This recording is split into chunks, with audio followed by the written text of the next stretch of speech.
Um, I want to introduce you guys to Robert. Robert and I are both part of a coaching fitness community all around the country and around the world. And both of us are very into helping people through podcast and just giving you guys a lot of value to chew on. So, Robert, you want to introduce yourself? Yeah, well, my name is Robert. I am an online coach. My main focus is personal development and fitness. I'm one of the few people that brought both industries together. I work mostly with what I call high level women. My purpose in life is to help women achieve their desired lives and heal their pains through fitness, nutrition, human behavior, changing belief systems, and just overall all those things that hold us back, when we're trying to improve the quality of our lives. So that's pretty much what I do. Yeah, man, I'm definitely in the same boat. You work more with women, I work more with men. I think that's a good yin and yang balance here on this podcast. But yeah, today our topic, we're going to talk about embracing failure and turning setbacks into success in not only fitness but business and in life. So, just wanted to first start off by asking you, in your life, what's a personal story where you've had some failure and you've had, the ability to get up off your failures, get back on your feet and get to where you are now? Because obviously, Robert, you're a pretty successful guy and you help a lot of people.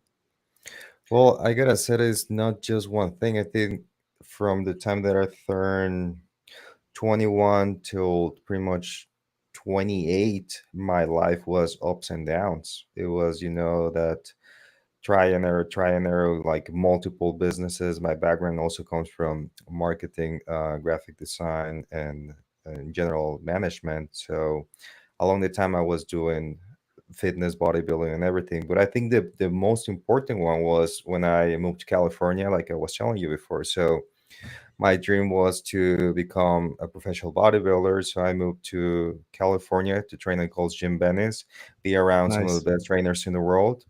And it was a little bit of a struggle. You know how life in California is expensive. So I had three jobs, plus I was going to UCLA, plus I was training, but I was happy doing my thing.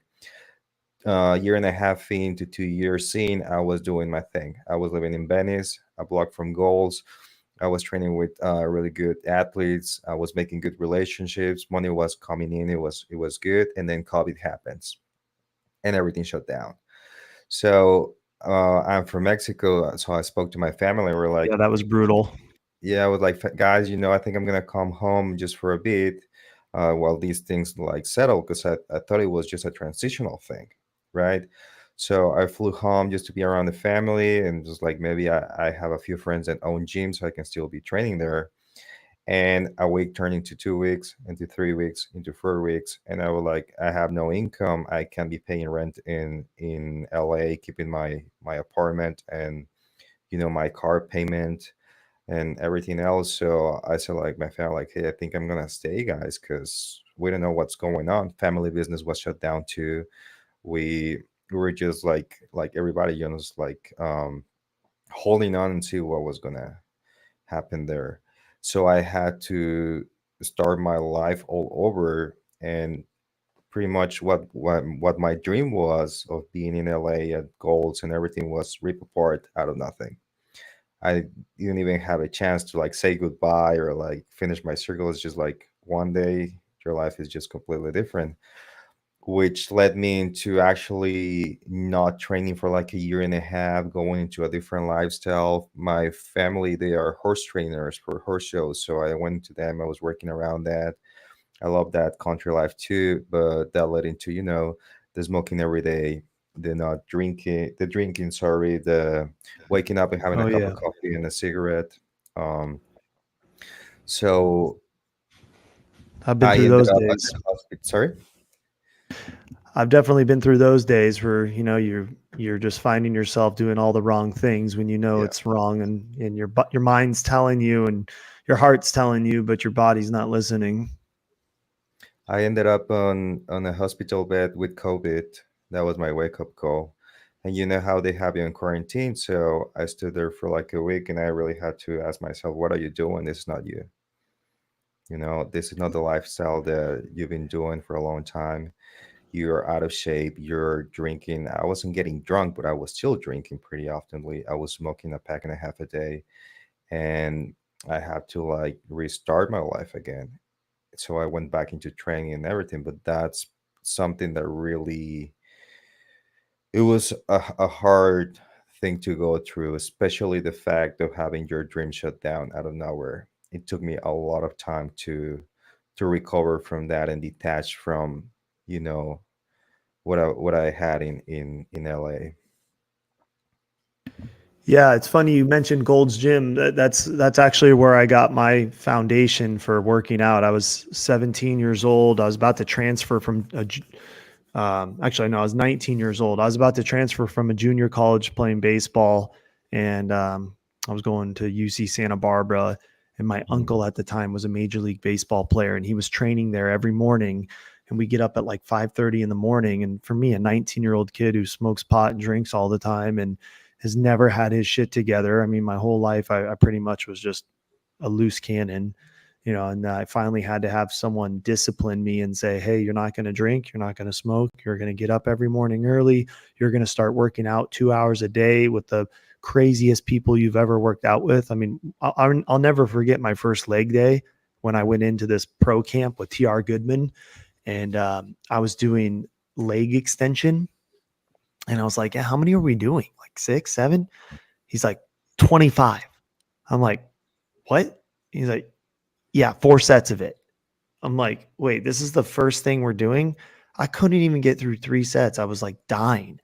And, but I remember looking back like 25, 30, 40, 50 days, something like that later. And I went from like 158 to like 189, just jacked. And Mhm. I remember walking into rooms and people were like, holy shit, you look like a superhuman.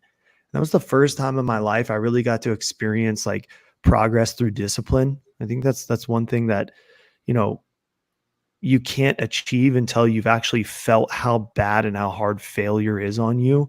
Like that feeling of waking up so hungover the next day, or like smoking a cigarette, having a cup of coffee just to be able to survive in the world and like function as a normal human being. Like there's certain levels to this game. You can operate like as that person who's like, hey, this is my life. I accept that shitty part of my life. Or you're guys like you and I who go, I actually refuse to make that choice anymore. I'm no longer going to accept failing on all fronts, whether it's health, it's fitness, it's, mentality, it's relationships, whatever it is. I'm sure your story's pretty similar to mine. I mean, burning through relationships and, you know, just burning bridges down constantly. And, people have come across my life.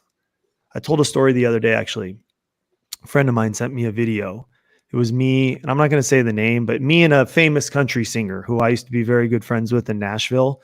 My Mhm. friend sent me a video of us on a boat, and it was 4th of July weekend, and we were like freestyling, like rapping together, and it was like, midnight, 1 in the morning, something like that. We're all feeling good, and like good, good friend of mine, and I completely burned the bridge from being a drunk and a drug addict.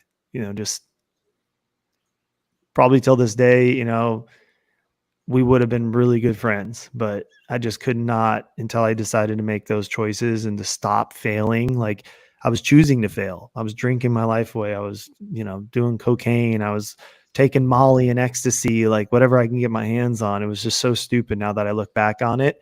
I wasted so much time and energy. Like those are the two assets you can never get back, right? Forget the money, forget the success and all that. It's the time and energy. If you have a family, or if you're a bazillionaire on your deathbed, like everyone is in the same boat. They're like, I wish I had more time. That's definitely, but it's important to go, I think, through those experiences as well, because that's why we're able to help others with what we do. Because we needed to go through those pains, through those struggles, overcome them so we can tell someone like, hey, I know it is hard. I know that you don't feel like doing it. I know that you feel like your life is lost, but you need to lead by example, right?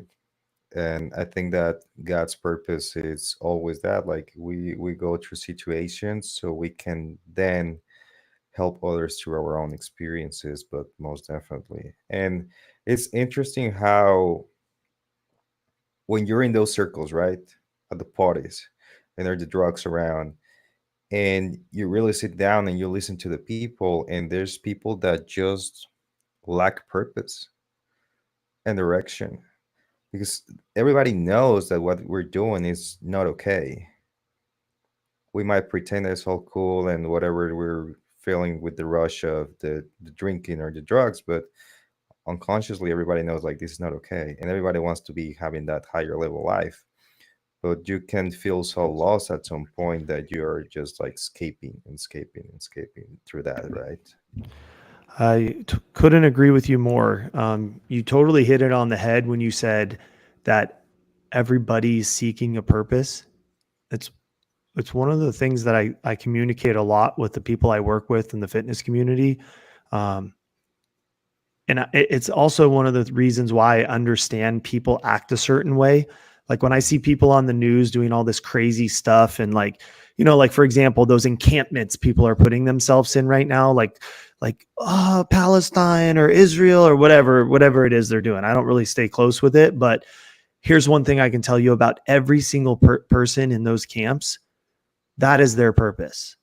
Yeah. Some people aren't built like you and I, like when we're talking about being pro bodybuilders and professional baseball players in our lives and stuff, like we're probably closer to the 1%ers of the world. Imagine Mhm. being one of the 99 percenters and you just Yeah. have nothing going for you in life. And just like, you feel like, God, why did you put me on this planet like this? I'm fat. I'm out of shape. I'm not good looking. I'm not whatever it is. Right. Like, so I always feel I have empathy for certain people. And Justin Bieber actually had a great quote on this. He created an album called Purpose, and he went on the Purpose tour.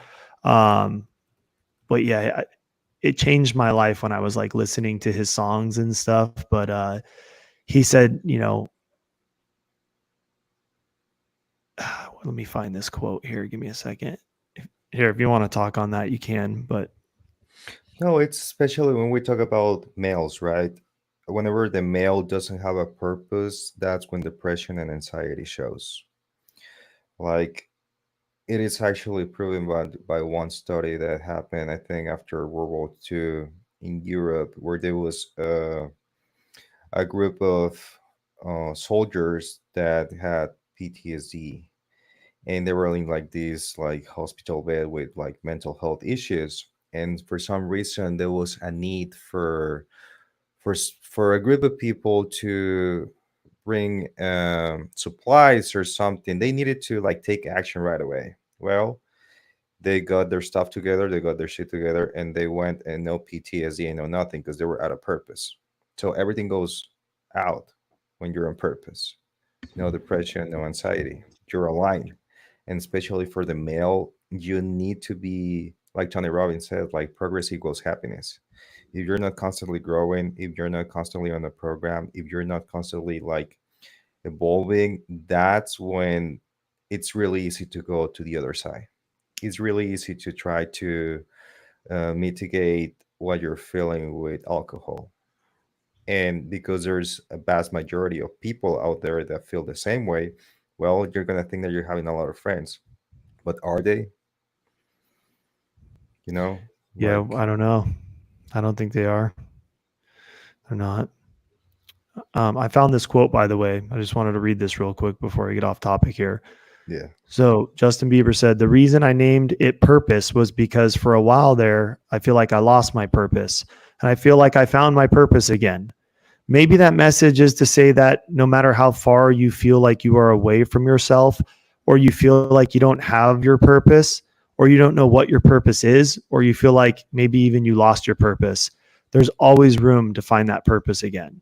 I love that quote. Well, that's the principle of polarity, right? And life is built that way.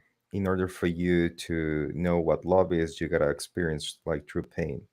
Mm-hmm. In order for you to really find yourself and your purpose, well, you pretty much are going to have to go through some struggles and feel completely lost so you can rebuild yourself and go through situations that are gonna bring that out of you.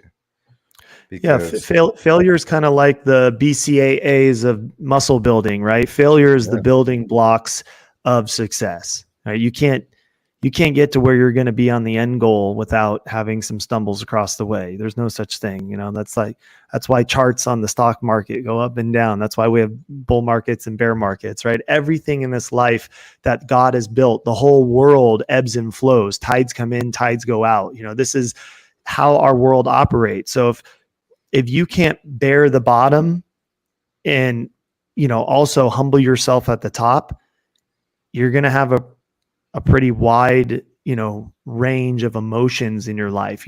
People that stay even keeled typically find more success because when they make the $1 million, let's say, they're not just going to go blow all that money or celebrate right away. They're going to focus on making the next million. Let's talk about fitness in yes, sir. terms of failing in fitness. Three main things that I see here: missing workout goals, injuries and setbacks, and plateaus in progress, right? So what are some of the things that you see with your clientele that you work with? In regards of failing with their fitness journey, I think, and that's something that I'm really trying to preach right now, is that they think that they are gonna feel a certain way once they get the physique, Mm-hmm. because they think that the physique equals the happiness, which not. It is the process of building the physique, the discipline, and the habits that is going to allow you to build a personality.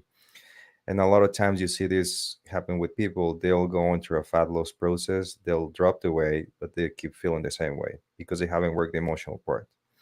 So they go there and they find that there's still emptiness. So they go back to what they know, because they just give up. Like, well, I did all this work, still feel the same. My life hasn't really changed. I just dropped like 10 pounds. So they go overweight again. So they are not guided properly in regards to, hey, this is about investing in yourself, building yourself up, healing the relationship with yourself, and your body is a reflection of what you think about yourself. I Yeah, think I that's the totally main agree with one. that, man. People are so hard on themselves so early on in the process, and I'm just thinking, you guys got to think long term here. It's one day at a time. That's what I love about my sobriety journey, going to AA and stuff. The first thing I saw when I looked up in this room was, hey, one day at a time. And it relaxes you mentally. You're like, hey, shit, man, I'm here. I'm doing something. But same with the gym. I wish the gyms would put signs up there that say, like, hey, your journey's starting now. It's going to be a long one. You're probably not going to be like that other guy for a few years, right? And it's going to take a lot of consistency and dedication and hard work. I feel like loss of motivation and staying consistent are two major problems for people entering the fitness world. We have this pandemic of social media going on where all these influencers are posting their, bodies on Instagram and Facebook and all these places. And I'm one of them. You're one of them. But we're more realistic people, right? And you see women on Ozempic and they're like, I have never worked out. I'm like, what? Like that's a false, you know, that's a false dream for a lot of women to look like some of these women without the cosmetic surgeries, the drugs they're taking, the dietitians. Like, I mean, some of these people that are really rich, they have private chefs that cook every meal for them. They have every piece of food going in their body. That someone's counting the calories for them. If you're a normal person like you and I, hiring a coach like us to hold you accountable, I don't know, 300, 500, 1,000. I mean, what is it worth to say you're healthy again, to feel healthy, to look healthy? Um, And save all the struggles from all the mistakes that we've done over the years. Because what builds a really good coach, and I think you can agree with this, you don't learn how to be a coach out of a book. You coach people through your failures and your mistakes, which is what we were talking about. And you just help people get to the destination faster and avoiding the mistakes, you know. So that's big in what you were saying about the social media world. I think if you were, especially if you're in California, and like the gym that I was back home also in Mexico, where there was a lot of like female influencers, fitness, they just know how to take really good pictures sometimes, bro. Because you see them in Yeah. real life, and it's like, and also the energy that they put in the social media versus what you see in the real world is two different, completely people. It's like it's not real. Okay, let me comment on that. So I went to a party yesterday for 4th of July. It was a pool party. Now, bear in mind, I don't drink alcohol. I've been sober almost 5 years. And I go to these parties usually, and my body compared to most, I would say, I'm not going to say I'm always the best in shape guy or, anything like that, but Yeah. usually I am pretty close to being one of the more in shape people. Hmm. And I see some of these women and men, surprisingly. Now it's kind of weird. I'll talk a little more about this, but mainly women. And they'll be like, "Oh, add me on Instagram or something." And I'm like, "Oh, okay." And I look up their Instagram, and I'm like looking, double taking. I'm like, "Is this the same person I'm talking to right Yeah. now?" Like, how do you make yourself look so different on social media? I'm like, it's such a farce. And I feel bad because there's all these cut guys out there who are just like drooling at the mouth over these women and giving them their attention. You ever heard the statement, attention is their oxygen, validation is their Hmm. currency, and accountability is their kryptonite? I mean, it's become so real nowadays with a lot of these women because they're so good at manipulating what they look like on social media that most people that are interacting with these people through their DMs and stuff, like, they probably don't even know who they're really talking to a lot of the time with the makeup and the plastic surgery and the angles and the lighting and the cameras. Like, plus these apps. I follow this guy online who calls all these women out. He's like, "Look, see the walls bending? That means they used an app to Yeah. make their butt bigger or something." I'm like, why the fuck do you even need to do that, man? What are we doing here? Like, what makes you really want to lie to someone online to make your appearance look that much better? Like, and you got to blame these magazines from back in the day. Like, remember the 90s? Like, they're Yeah. editing all these women on the covers of magazines and stuff. It's crazy to think in 2024 you can do that from the palm of your hand in your own phone. You have a supercomputer with editing apps like CapCut and all these different things that you can just Hmm. alter, Canva and all these different apps that you can alter anything, and you even use filters or AI. Yeah. AI is crazy. It made me look like a superhero, and I'm not kidding you. I don't even look like this guy I posted, but like people were messaging me like, "Oh man, that's totally you." Blah blah. I'm like, no, this is a Yeah. false image of what I really look like. I'm not a superhero. That people, it's almost like they're addicted to engaging with it. Like they love it. Well, there's two things to that. Like one, there's the side of the person who is posting the content, right? And they're so insecure about themselves in real life that they need to build this platform where they get validated, and that's the world.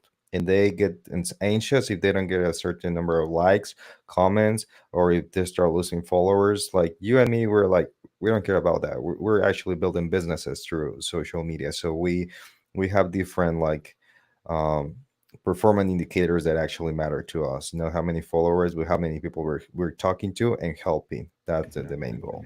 Yeah. And also is the other side of the people that are not the content creators that are watching the content. They need to have that huge gap of separation with these influencers of people so they can validate more why is it that they're not feeling the same way or getting the same results, because they want to validate that it's crazy impossible. And I always say there's no special people in the world. Yeah, sure, there's people that are more gifted genetic wise, but what really comes down to is mindset and habits. I'm not like the most genetically gifted guy in the world. Like if I need to like keep my calories low most of the time because my genetics are like I put body fat really easy.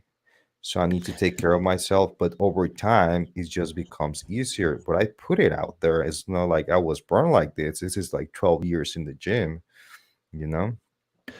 Yeah, I went on a little bit of a carb cycle of recent. I was dealing with insulin resistance for a while, so I stopped eating carbs pretty much altogether and went like, the lowest carb I could go for my body to function. And I just recently started to get back into eating more carbs, like sweet potatoes and Mhm. whole grain pasta and stuff like that. But um, I noticed like my body when I start eating carbs again, my body will store belly fat so fast. And because I used to be fat, I lost Mhm. 50 pounds, a little under 4 years ago. I just decided in the last, I'd say 2 years to go really hardcore with my health and fitness.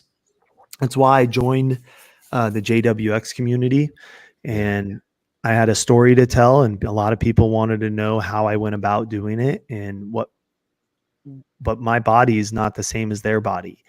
So, you know, I find that when you become very successful in something like losing weight, and you've gone down that road, and you've like watched yourself over time like progress, you're almost destined to like have either a plateau or even a setback. Like I met a guy the other day who was like, looking at his pictures, he was like showing me how jacked he used to be. And then I looked at him, I was like, what happened, man? He's like, oh, I got injured or I did something. And I'm like, it's always an excuse, but like there's that endless cycle for some people of success, fall back, success, fall back, success, fall back. And I think that's what keeps a ceiling above some people, is that they break through the fear of failure. They succeed with something, and then they instantly like want to feel like that gratification, and then they get complacent, and then they just fall right back into the old habits that they already had built.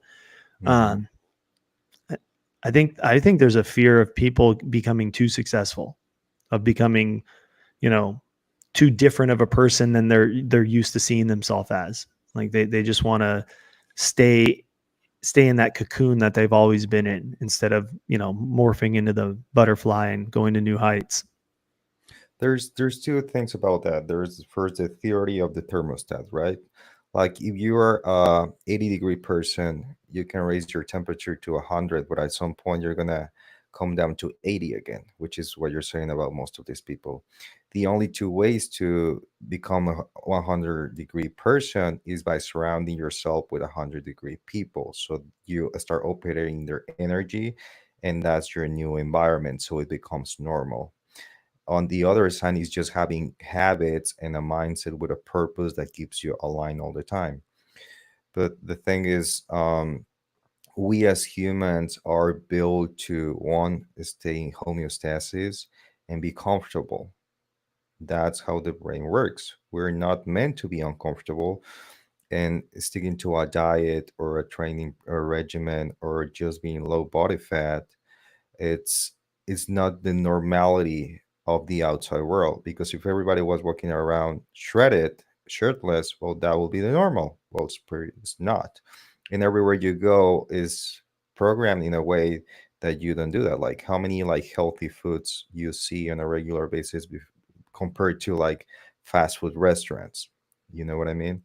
Yeah, you don't see them at all. I mean, you look at the grocery store, the outside aisles are the only healthy ones. Everything else in between is, processed or stored food. So it's those two sides. So it's important when you are gonna go through this journey, like I try to reinforce, is not about the destination, it's about becoming your best self.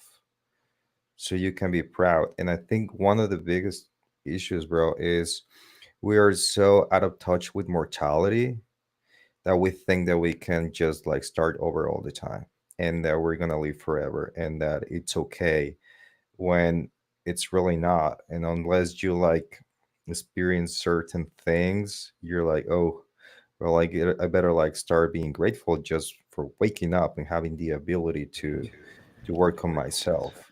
Well, I call it the shell shock. Like for me, it was I had a seizure giving blood. I passed out and had a vasovagal seizure, and my blood sugar was like almost fatal levels. It dropped so low because I was eating so many carbs and simple carbs and sugars, to keep my blood sugar elevated, because it was falling rapidly because of insulin resistance. And I didn't even know anything about diets, about blood sugar. I was like, I figured, shit, these bodybuilders are eating 300 grams of white rice a day. Why can't I? Little do I know, a lot of these guys are on metformin and taking berberine supplements and all these different things to keep their blood sugar and A1C levels down. Meanwhile, I'm over here like, waking up in the middle of the night craving a half a pack of Oreos because I'm about to die of low blood sugar. It's like, yeah, that was a big eye opener for me. I was like, whoa, went to the hospital. They're like, hey man, you're pre-diabetic. Like you got to get all these things under control. Part of the reason I was getting a lot of belly fat, right, is because my body was trying to store as much of that sugar as possible, right, in my subcutaneous fat, visceral fat. But yeah, that was a wake up call for me, man. Until you have that shell shock, you're not going to educate yourself, or you're not going to take something serious. Like, and in the franchise world, I sell franchises as well. That's my day gig. But we typically say that the people who have the most to lose take the most action, right? So the people that buy a business that are barely putting the funds together to get that business, they're the ones that are like, hey, we have to make it work.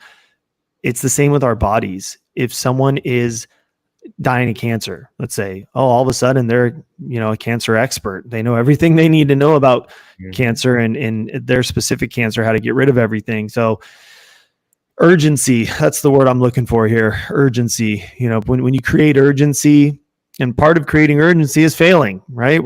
When you fail at something, you're like, oh shit, I better figure this out, or I better find a way not to fail again, right? And that fear of failure is really strong with a lot of people, because once you experience the failure, that fear is actually created within your own mind, right? Like the first time you rode a bike and you fell over and scraped your knee, you're like, damn, that hurt really bad. I'm afraid to fall over again. And you're like, well, they don't tell you what, they tell you the fear of failure, but they don't tell you about the joy of success. I find the joy of success to be far greater than the fear of failure. Like, I'll give you an example. When I was a little kid, my friends used to go bodyboarding, and I almost drowned when I was a kid in the ocean. So I had this predetermined fear of the ocean because I had swallowed so much salt water as a little kid. I was in a Carpinteria Beach as a kid, that like the lifeguards pretty much had to pull me out of the water. Like I was like really, really close to dying. And so I was at this big beach and the waves were like 10, 15 feet. It was so terrifying just hearing these waves clap against the water. It was like something hitting cement, it was heavy, heavy, thick, cold water. And my friends were all paddling out, and I'm like shaking as I'm paddling out into the water. And I'm so scared to take off on a wave because I'm deathly afraid of drowning. Like all these memories kept just coming back to me. And finally, one of my friends is like, hey man, listen, all of us are here. We will all look after you and make sure you're okay. I promise you'll be fine. Just have faith that you're in good hands with us and we're all looking out for you. Just go. And I took off on this wave, and I'll never forget looking up and seeing this massive wall of water and just going, holy shit, I'm going to die. Like peak scared. And I ended up getting taken under. I'm rolling around everywhere like a laundry machine, And my friend said, when you get taken under, just relax your body and let it just go with the flow. Let it take you. Don't fight the current. Don't fight the resistance. And so and he's like, you'll know when to come up to the surface. So I'm holding my breath, and I feel the boards being tugged everywhere around me. The things around my wrist, it's pulling me left and right. I'm like, but I'm just letting myself go.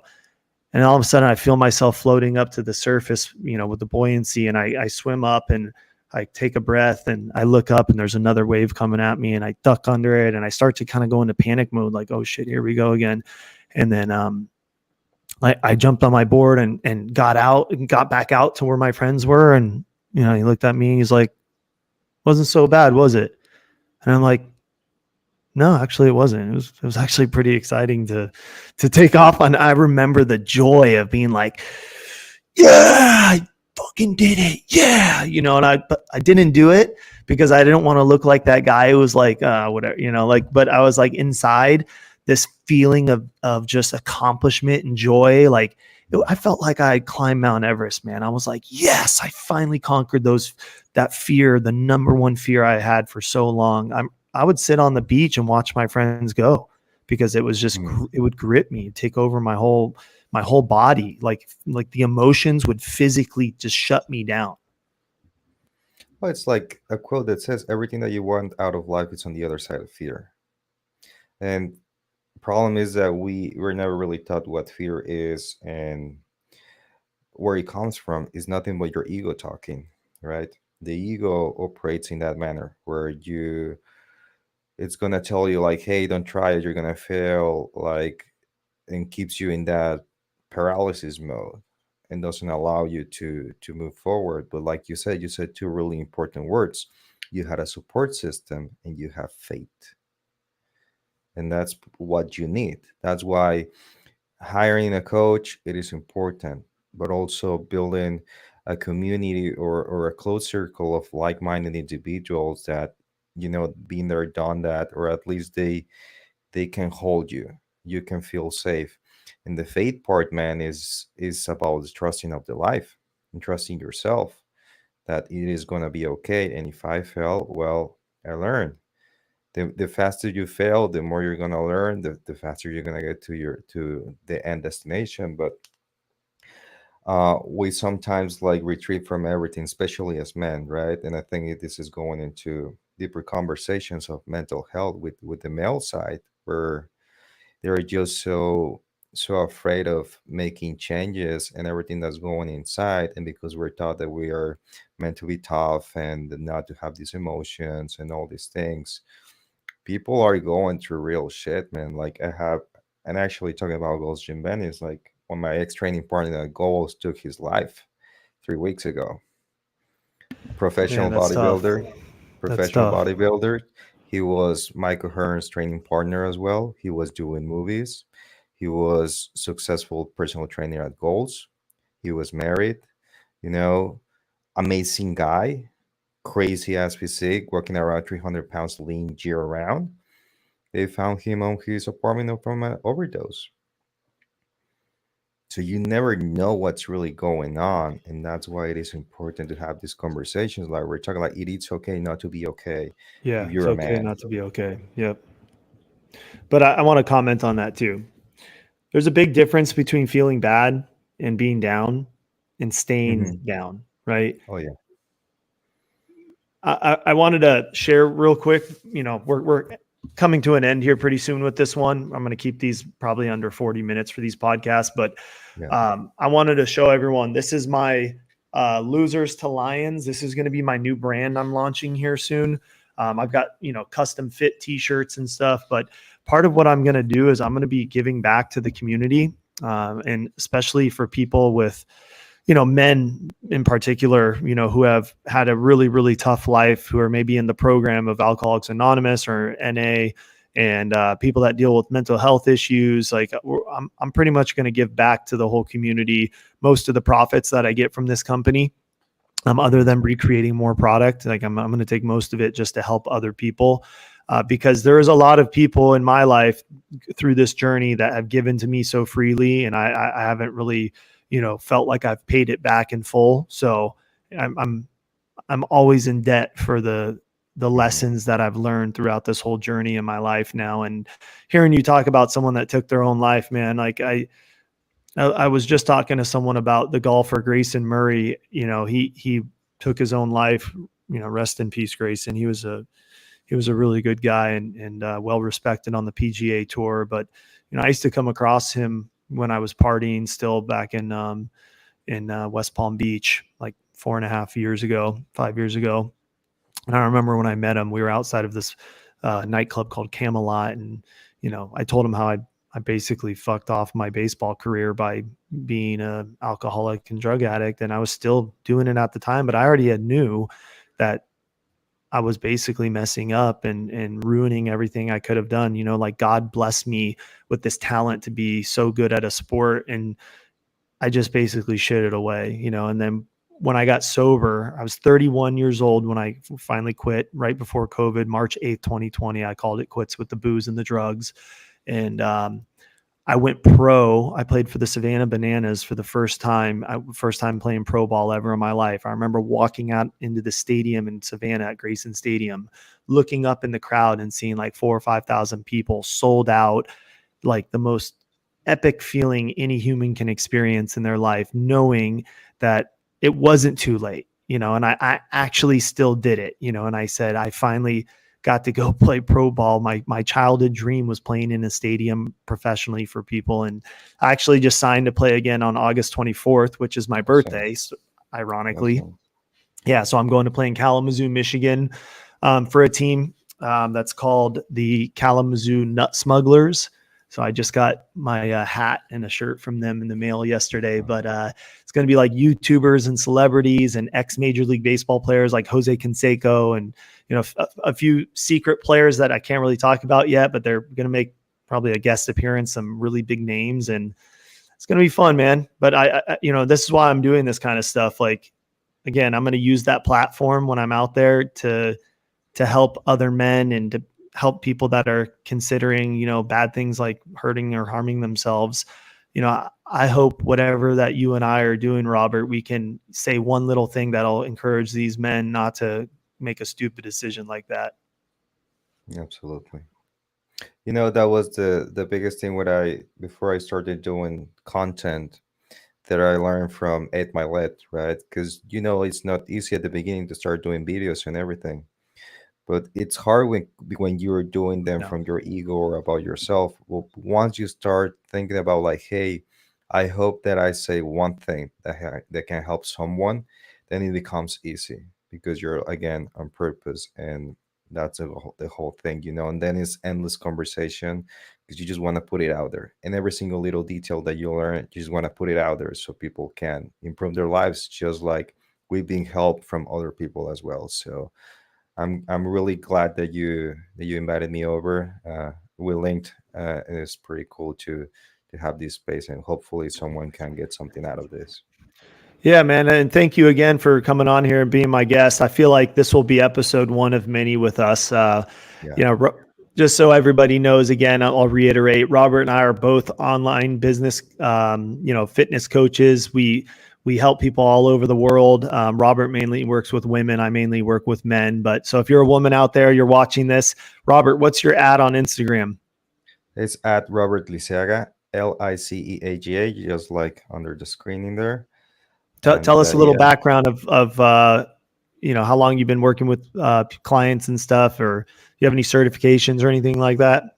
well, I've been coaching for 12 years. I'm certified in nutrition, neurolinguistic program, personal development.